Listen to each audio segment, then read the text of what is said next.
चलिए, आज जो है थर्ड लेक्चर हम लेकर चल रहे हैं। बीपीएससी के जो भी लड़के तैयारी करने वाले हैं उनके लिए जो है साइंस में फिजिक्स का थर्ड लेक्चर हम लेकर चल रहे हैं।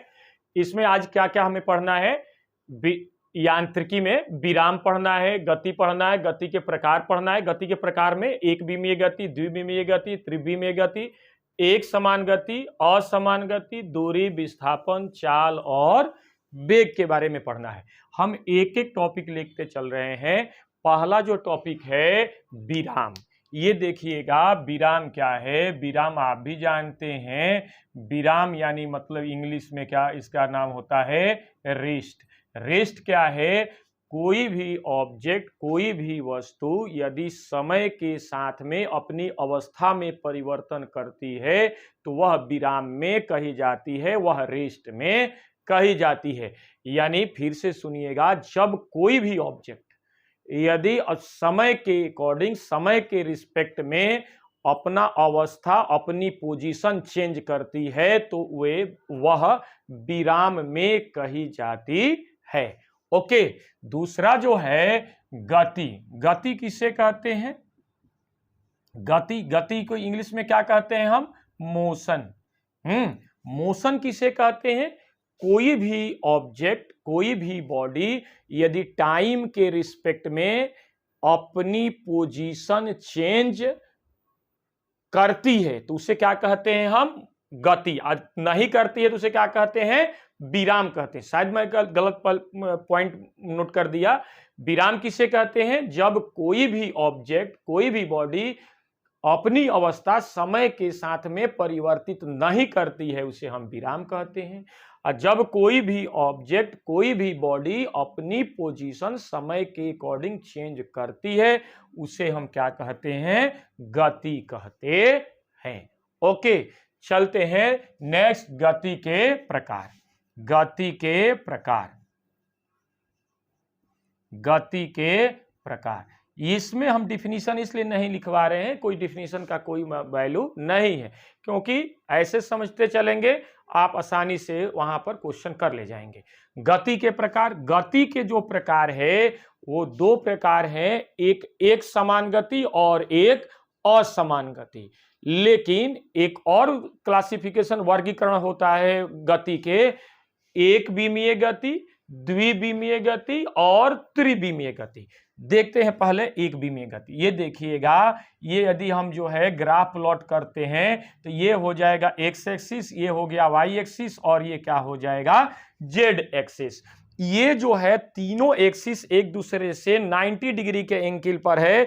जैसे ये देखिएगा, ये जो है ब्लैक वाला एक्स एक्सिस है, रेड वाला वाई एक्सिस है और ये ब्लू वाला जेड एक्सिस है। ये तीनों एक दूसरे के परपेंडिकुलर है। यदि कोई भी ऑब्जेक्ट किसी एक एक्सिस पर मोशन करता है, यदि कोई भी ऑब्जेक्ट केवल एक एक्सिस पर, या तो एक्स एक्सिस पर, या तो वाई एक्सिस पर, या तो जेड एक्सिस पर, किसी एक एक्सिस पर यदि मोशन करता है, केवल एक अक्ष पर यदि गति करता है तो उस तरह के मोशन को हम कहते हैं एक विमीय गति।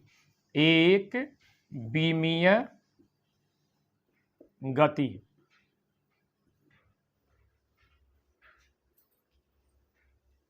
ठीक है, तो एक विमीय गति किसे कहते हैं? एक विमीय गति यदि कोई भी वस्तु या तो एक्स एक्सिस पर मोशन करता है, या तो वाई एक्सिस पर मोशन करता है, या तो जेड एक्सिस पर गति करता है, तो वस्तु की गति को हम कहते हैं एक विमीय गति। ये ध्यान रखिएगा, एक विमीय गति का डिफिनीशन नहीं पूछा जाएगा, एक विमीय गति का आपसे एग्जाम्पल पूछा जा सकता है। एक विमीय गति का एग्जाम्पल क्या होगा, उदाहरण क्या होगा? सरल रेखीय गति। सरल रेखीय गति होगा।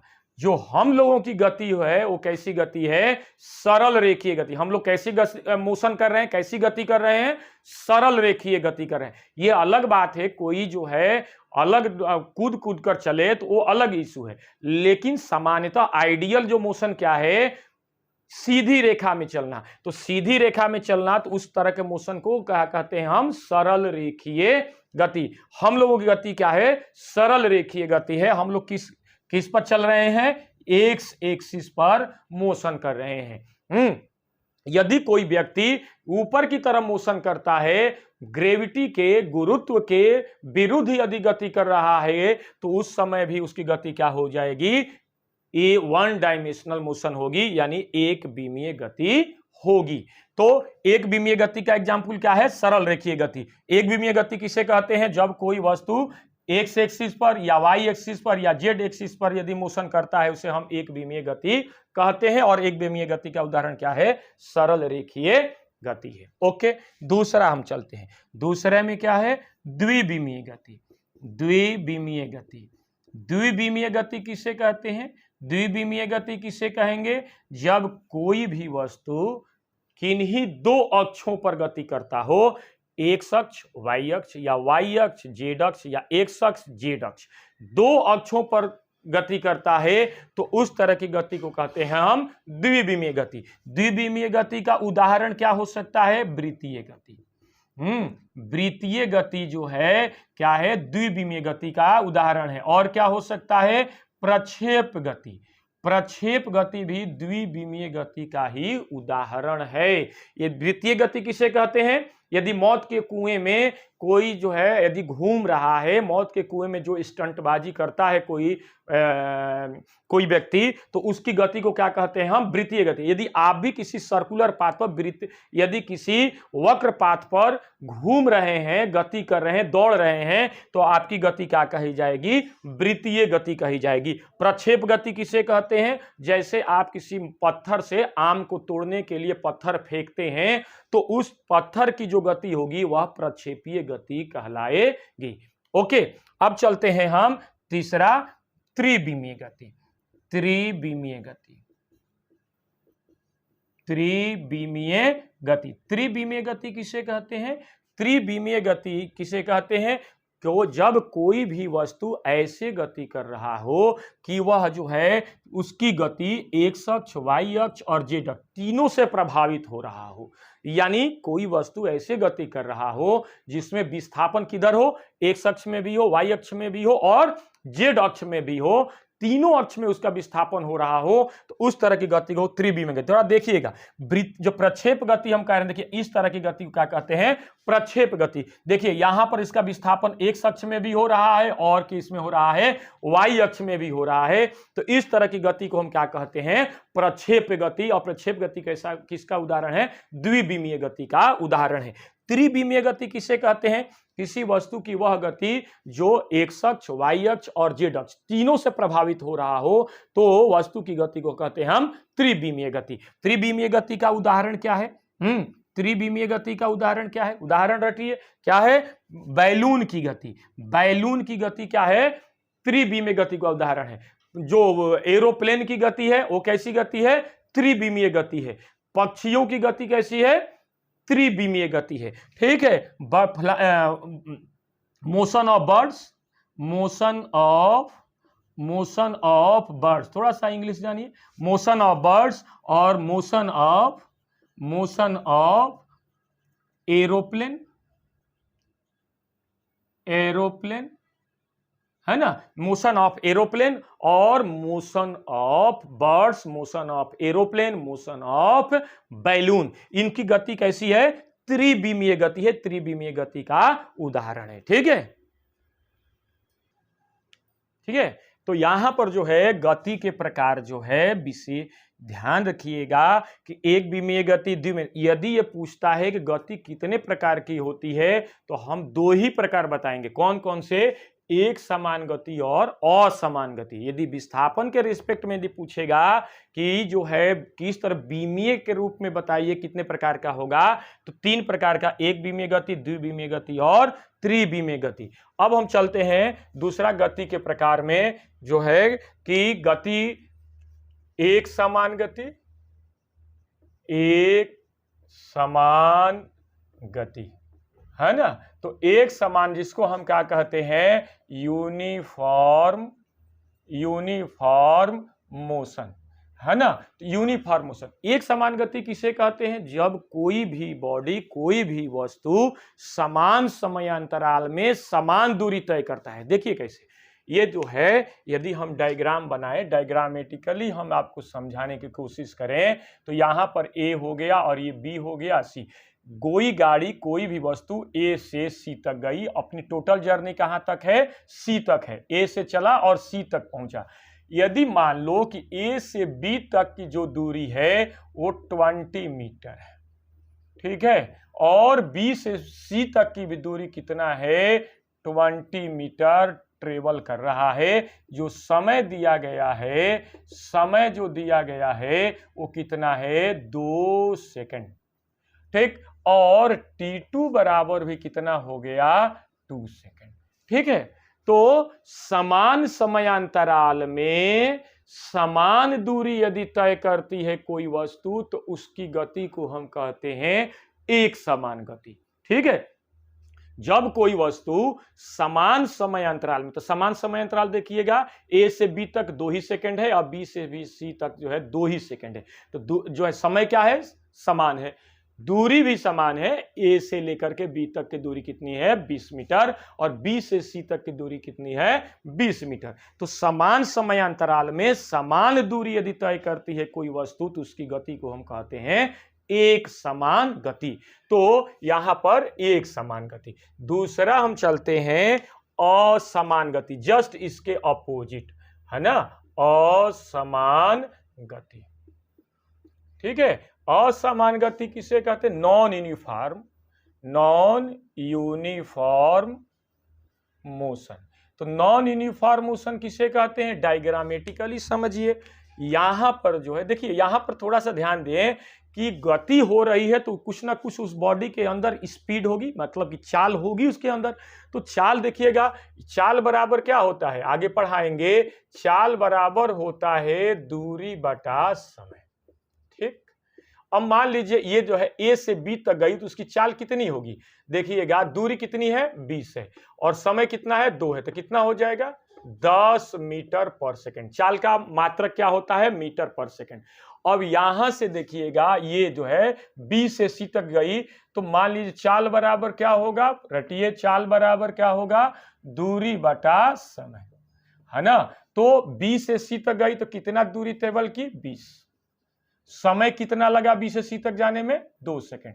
कितना आया? 10 मीटर पर सेकंड। चाल का मात्रा क्या हो गया? मीटर पर सेकंड। तो देखिए, यहां से ए से बी तक गई तो 10 मीटर पर सेकंड चाल रही, बी से सी तक गई तो चाल कितना है? 10 मीटर पर सेकंड। यानी अपनी यात्रा के दौरान उसकी चाल क्या है? नियत है, परिवर्तनशील नहीं है। तो इस प्रकार वस्तु की गति को क्या कहेंगे हम? एक समान गति, ठीक है। अब देखिए यहां पर थोड़ा देखिए, यहां पर जो है हमने जो है ए बी सी, ए से सी तक की जर्नी जो है उसकी यात्रा को हमने 2 भागों में डिवाइड कर दिया। यहां पर जो है ए से बी तक की जो दूरी दे दिया हमने 20 मीटर, और बी से सी तक जो दूरी तय वस्तु तय कर रही है वो क्या कितने तय कर रही है? 40 मीटर। जो समय है टी बराबर मान लीजिए 2 सेकंड, और T2 बराबर भी क्या है? 2 सेकंड। तो ये बात ध्यान रखिएगा, असमान चाल किसे कहते हैं? जब कोई वस्तु समान समयांतराल में असमान दूरी तय करती है तो उसकी गति को हम क्या कहते हैं? असमान गति। फिर से सुनिएगा, जब कोई वस्तु समान समयांतराल में असमान दूरी तय करती है तो उसकी गति को हम क्या कहते हैं? असमान गति। देखिए कैसे, देखिएगा, चाल बराबर क्या होता है? चाल बराबर हो जाएगा दूरी बटा क्या हो जाएगा? समय, ठीक। तो दूरी कितना है? ये है 20, और ये कितना है? 2, ये हो जाएगा 10 मीटर पर सेकंड। यहां पर देखिए, चाल बराबर क्या होता है? बार बार हम लिख रहे हैं ताकि आपको याद हो जाए। दूरी बटा क्या हो जाएगा? दूरी बटा क्या हो जाएगा? समय। तो दूरी कितना है? 40, और समय कितना है? 2, ये हो जाएगा 20 मीटर पर सेकंड। चाल का यूनिट क्या होता है? मीटर पर सेकंड। तो देखिए यहां पर ए से बी तक जाने में चाल कितना रहा उसका? 10 मीटर पर सेकंड। और बी से सी तक जाने में कितना हो गया? 20। तो अलग अलग आ गया। तो अलग अलग आ गया चाल का मान, तो इस तरह से उस वस्तु की गति को क्या कहते हैं हम, असमान गति। ये बात ध्यान रखिएगा। आप जो है, हम जो है ये समय को ध्यान में रखते हुए हम समझाते चल रहे हैं, आप सुनते चलिए और अपना एक्सरसाइज बुक से, एक्सरसाइज से क्वेश्चन करते चले। ठीक है, तो ये हो गया असमान गति। तो यहां पर देखिए अभी तक हमने क्या बात किया, विराम किसे कहते हैं, गति किसे कहते हैं। तो विराम किसे कहेंगे, जब कोई वस्तु की अवस्था में समय के साथ में परिवर्तन नहीं होता है, उसे हम क्या कहते हैं, विराम कहते हैं। गति किसे कहते हैं, जब किसी वस्तु की अवस्था में समय के साथ में परिवर्तन होता है, उसे हम क्या कहते हैं, गति कहते हैं। गति के प्रकार जो है दो तरीकों से गति का वर्गीकरण कर सकते हैं, एक बीमा के आधार पर यानी, और एक जो हो जाएगा कि उसकी वास्तविक गति के प्रकार पर। तो एक गति के प्रकार जैसे एक बीमीय गति, द्विबीमीय गति, त्रिबीमीय गति। तो एक बीमीय गति जब कोई वस्तु जो है केवल, जब किसी वस्तु की गति केवल एक अक्ष से प्रभावित हो, एक्स अक्ष या वाई अक्ष या जेड अक्ष, उसे कहते हैं एक बीमीय गति। एक बीमीय गति का उदाहरण क्या है, सरल रेखीय गति। द्विबीमीय गति का उदाहरण क्या है, वृत्तीय गति और प्रक्षेप गति। त्रिबीमीय गति का उदाहरण क्या है, पक्षियों की गति, बैलून की गति और एरोप्लेन की गति जो है त्रिबीमीय गति का उदाहरण है। यहां पर एक समान गति किसे कहते हैं, जब कोई वस्तु समान समय अंतराल में समान दूरी तय करती है तो उसकी गति को एक समान गति कहते हैं। और जब कोई वस्तु समान समय अंतराल में असमान दूरी तय करती है, उसे हम क्या कहते हैं, असमान गति कहते हैं। अब हम बात करते हैं दूरी किसे कहते हैं। ठीक, चलते हैं दूरी। ठीक है, दूरी को इंग्लिश में क्या कहते हैं, हम क्या कहते हैं, डिस्टेंस। ठीक है, हमने जो है आपसे बात किया था पहले लेक्चर में कि जो राशियां, भौतिक राशियां होती हैं, भौतिक राशियों का भी वर्गीकरण हम दो प्रकार से किए थे, एक गुण के आधार पर, एक उत्पत्ति के आधार पर। तो गुण के आधार पर जो है दो प्रकार की होती हैं, सदिश राशि और अदिश राशि। लेकिन उत्पत्ति के आधार पर हमने भी बात किया था कि भौतिक राशि कितने प्रकार की होती है, दो प्रकार की। एक हो जाएगा मूल राशि और एक हो जाएगा व्युत्पन्न राशि। जो मूल 7 राशियां हैं उसमें से एक है लंबाई। लंबाई के कितने भाग है, 2। कौन कौन से, एक हो जाएगा दूरी और दूसरा क्या हो जाएगा, विस्थापन। दूरी क्या है, अदिश राशि है, विस्थापन क्या है, अदिश राशि है। तो दूरी किसे कहते हैं, ये बात ध्यान रखिएगा कि किसी वस्तु के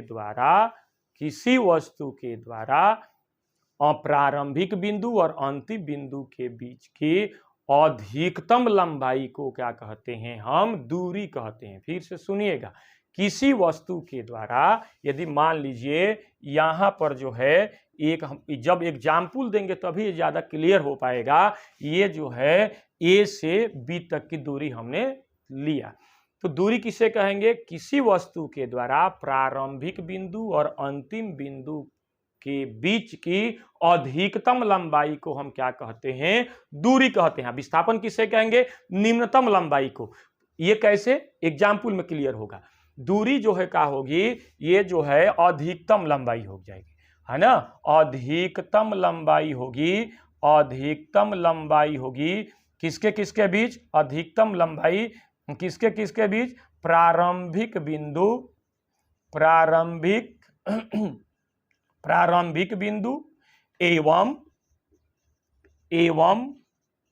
अंतिम बिंदु। अंतिम बिंदु के बीच के, अंतिम बिंदु, प्रारंभिक बिंदु और अंतिम बिंदु के बीच की अधिकतम लंबाई को हम क्या कहते हैं, दूरी कहते हैं। दूरी जो है कैसी राशि है, अदिश राशि है। अदिश राशि है ये, और अदिश राशि होगी तो इसके पास केवल परिमाण होगा, दिशा का ज्ञान नहीं होगा। ये अदिश राशि होगी। अब इसका वैल्यू जो होगा धनात्मक हो सकता है, 0 हो सकता है, लेकिन निगेटिव, ऋणात्मक नहीं होगा। तो इसका मान जो होगा, मान क्या हो जाएगा, धनात्मक होगा। धनात्मक हो सकता है या शून्य हो सकता है, या शून्य हो सकता है, परंतु जो है, परंतु ऋणात्मक नहीं हो सकता है। ऋणात्मक नहीं होगा। क्यों नहीं होगा, क्योंकि यहां पर जो है ऋणात्मक जो मान होगा वो दिशा को बताने लगेगा, और जबकि दूरी के पास दिशा नहीं होती है। इसका मात्रक क्या हो जाएगा, इसका एसआई जो मात्रक होगा, एसआई मात्रक चाहे एम के एस मात्रक जिसको हम कह सकते हैं, एम के एस मात्रक क्या हो जाएगा, क्या हो जाएगा बाबू, मीटर हो जाता है।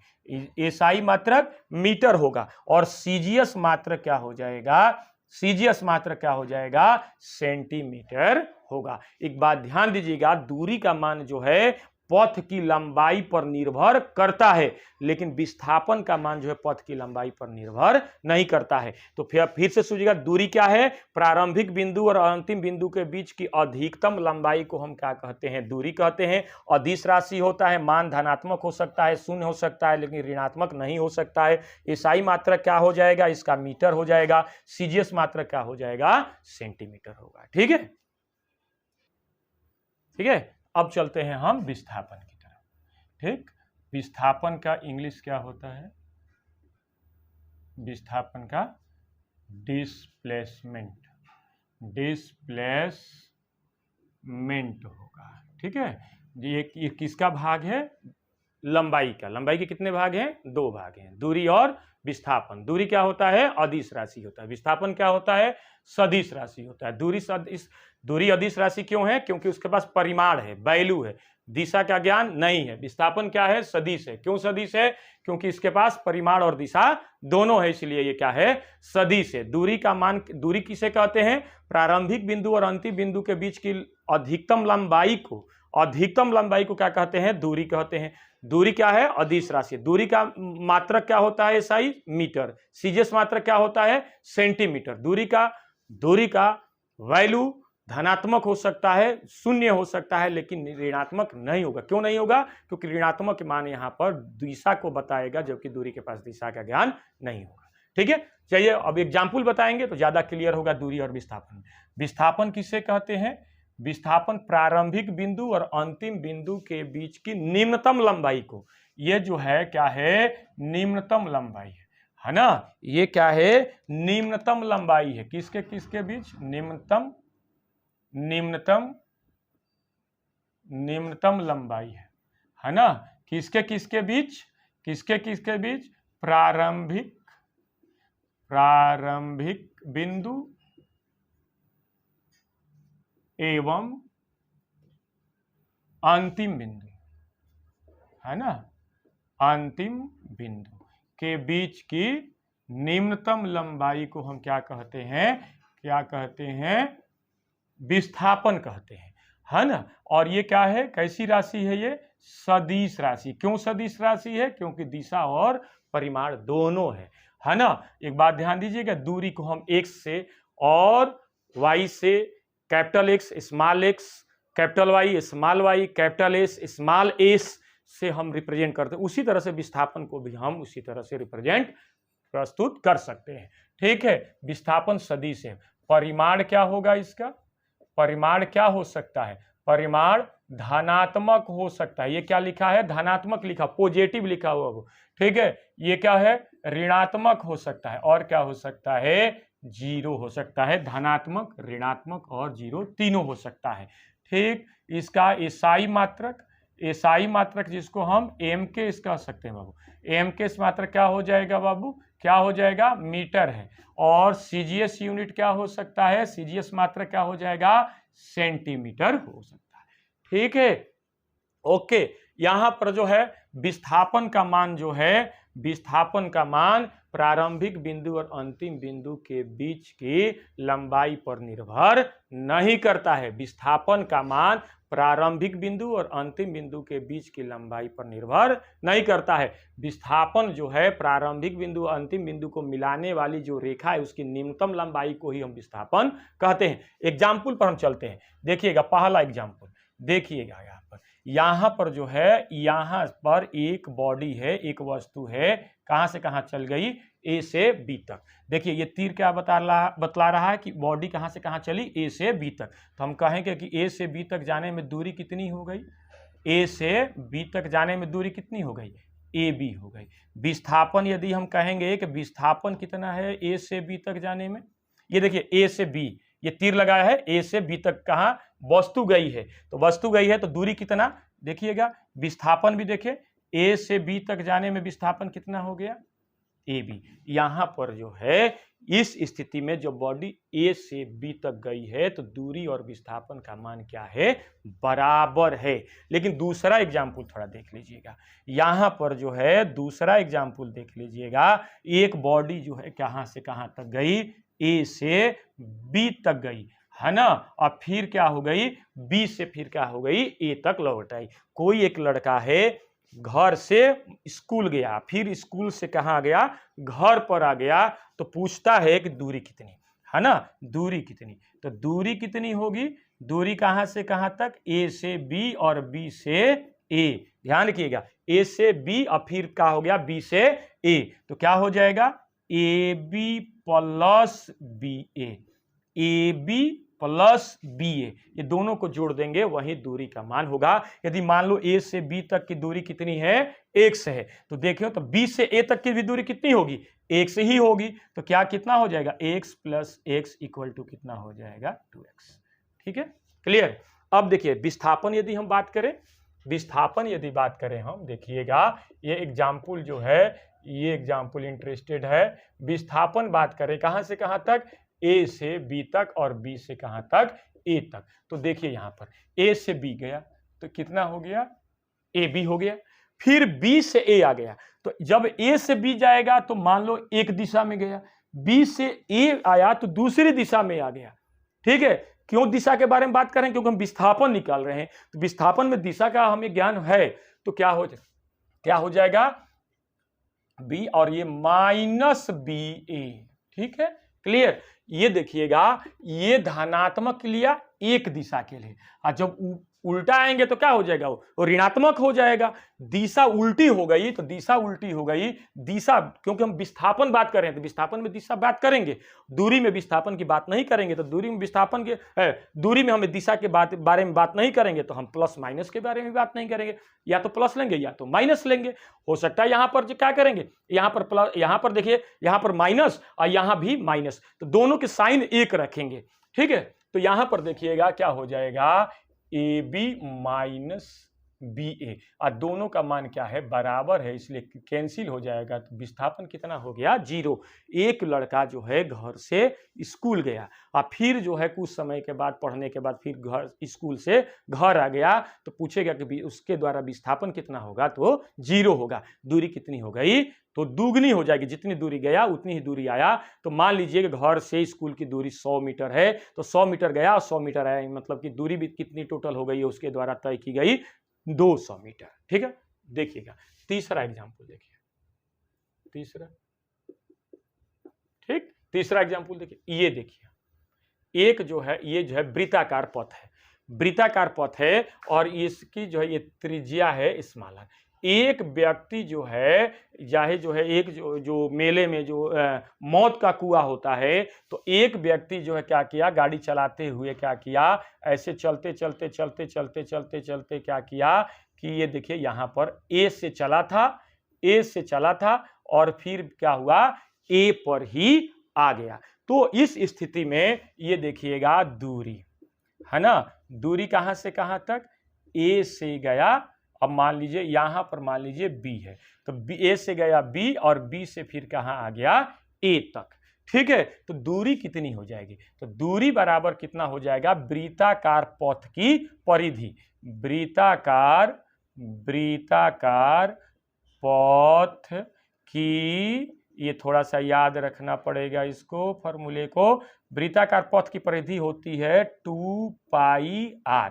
r क्या है, वृत्ताकार पथ की त्रिज्या है, पाई जो है जानते हैं 22/7 इसका वैल्यू होता है, या 3.14 होता है, तो ये जो है दूरी का मान 2 पाई r हो गया। ठीक है, यदि मान लीजिए विस्थापन के बारे में यदि बात करें कि विस्थापन जो होगा, विस्थापन कहां से कहां तक, ए से बी तक और बी से क्या हो गया, ए तक, तो विस्थापन कितना होता है, 0 होता है। ठीक है, क्यों, क्योंकि जहां से चला था वहीं पर आ गया, तो दोनों बिंदुओं के बीच में, प्रारंभिक बिंदु और अंतिम बिंदु एक ही पर आ गया, तो दोनों के बीच की दूरी, दोनों के बीच की कोई लंबाई में अंतर नहीं है, तो इस प्रकार जो है क्या हो जाएगा, विस्थापन 0 हो जाएगा। यदि पूछता है कि वृत्ताकार पथ की परिधि पर एक चक्कर लगाने में तय किया एक चक्कर लगाने में विस्थापन का मान कितना होगा, 0 होगा। और एक चक्कर लगाने में वस्तु के द्वारा कितनी दूरी तय की जाएगी, वृत्ताकार पथ की परिधि, यानी कितना हो जाएगा 2 पाई r। यदि मान लो कि यदि आधा घूमता, यदि दूरी जो है, मान लीजिए दूरी कहां से कहां तक होती, a से b तक, कोई व्यक्ति जो है, कोई वस्तु है, या कोई मौत का कुआं वाला जो व्यक्ति है, ए से गया और कहां गया, आधा, पूरा एक जो है चक्कर ना लगा करके आधा चक्कर लगा रहा है। तो आधा चक्कर लगाने में कितनी दूरी तय करेंगे, अर्ध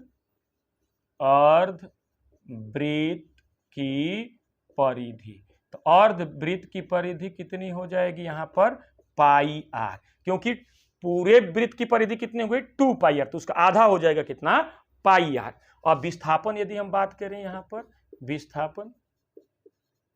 विस्थापन कितना होगा, a से कहां तक, b तक। तो ये कितना होगा, देखो प्रारंभिक बिंदु और अंतिम बिंदु को मिलाने वाली रेखा की लंबाई, तो ये r हो गया, तो ये भी क्या होगा, r हो जाएगा। तो ये हो जाएगा 2r के बराबर, यानी ये किसके बराबर हो जाएगा, वृत्त के व्यास के बराबर। ठीक है, चलो देखते हैं नेक्स्ट एग्जाम्पल। कितना है ये, चौथा एग्जाम्पल, ये देखिए,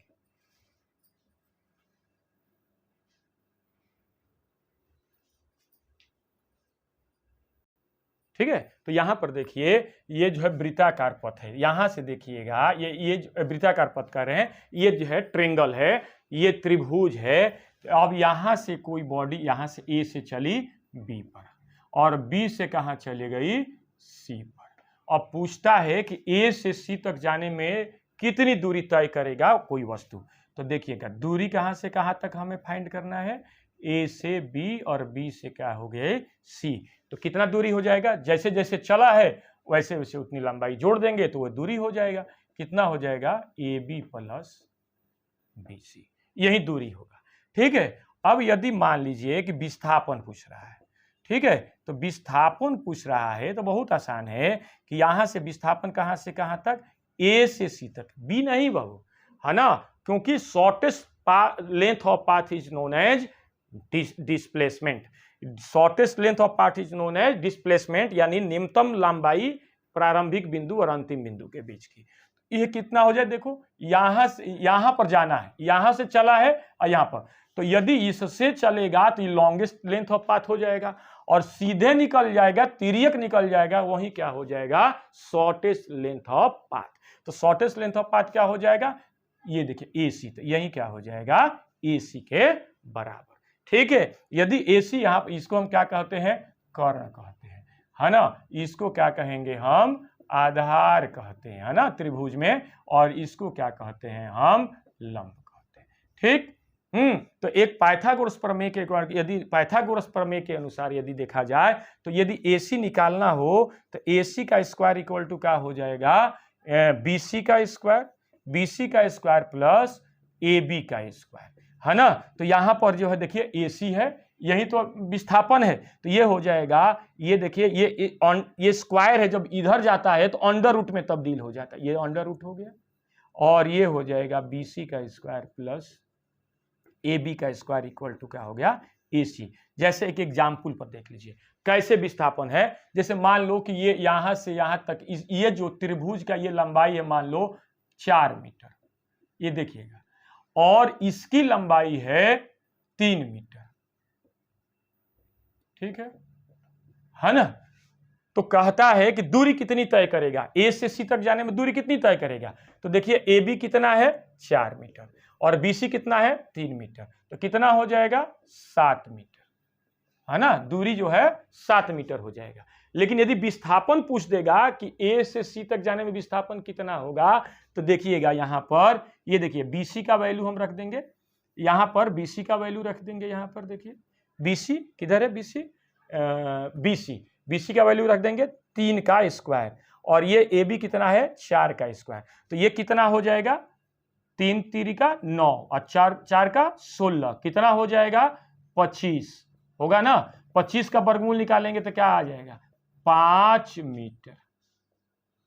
ठीक है, तो इस प्रकार जो है विस्थापन कितना हो जाएगा 5 मीटर और दूरी कितनी हो जाएगी 7 मीटर। ये क्लियर हुआ कि दूरी कितना, यदि यहाँ पर जो है त्रिभुज के रूप त्रिभुज नुमा पथ पर यदि कोई वस्तु चलेगा उस स्थिति में दूरी और विस्थापन कैसे निकालेंगे, इस तरह से। जैसे ए से बी तक गया, ए से बी तक की दूरी कितनी है 4 मीटर, बी से सी तक दूरी कितनी हो गई 3 मीटर, तो दूरी कितनी हो जाएगी ए से बी और बी से सी, तो ए बी कितना 4 और बी सी कितना 3, तो ये हो जाएगा 7 मीटर। यदि विस्थापन पूछेगा तो विस्थापन एकदम तिर्यक, शॉर्टेस्ट लेंथ ऑफ पाथ यानी शॉर्टकट। तो शॉर्टकट कैसे जाएगा, यदि यहां से ए से सी तक जाना है तो शॉर्टकट कैसे जाएगा, ऐसे जाएगा, ऐसे जाएगा तो लॉन्गेस्ट लेंथ ऑफ पाथ हो जाएगा, ये हो जाएगा शॉर्टेस्ट लेंथ ऑफ पाथ, मतलब मिनिमम जो है कम से कम जो है लेंथ ऑफ पाथ, तो कम से कम जो हो जाएगा एसी। एसी क्या होता है, त्रिभुज का यहां पर कर्ण है, और BC क्या है, लंब है, और AB क्या है, आधार है। तो पाइथागोरस प्रमेय के अनुसार जब AC निकालना होगा तो हम इसी फॉर्मूले के अनुसार निकालेंगे, AC का स्क्वायर बराबर BC का स्क्वायर प्लस AB स्क्वायर, मतलब लंब का स्क्वायर प्लस आधार का स्क्वायर बराबर कर्ण का स्क्वायर। तो ये देखिए कर्ण का स्क्वायर बराबर लंब का स्क्वायर प्लस आधार का स्क्वायर। तो यहां पर जो है लंब का है BC है, आधार क्या है AB है। तो ये जो स्क्वायर है जब इधर जाएगा तो ये किस में तब्दील हो जाता है, अंडर रूट में तब्दील हो जाएगा। अब देखिए BC का मान हमने रख दिया कितना 3, तो 3 का स्क्वायर करेंगे तो कितना हो जाएगा 9, और AB का मान रख दिए 4, तो 4 का स्क्वायर किएगा 16 हो गया, 16 9 कितना हो गया 25। अब इस तरह से हमें क्या मिला, AC 5 मीटर जो कि विस्थापन है। ठीक, आज की क्लास यहीं पर समाप्त होती है। हम नेक्स्ट वीडियो में चाल और वेग के बारे में और त्वरण के बारे में बात करेंगे। Okay, thank you very much.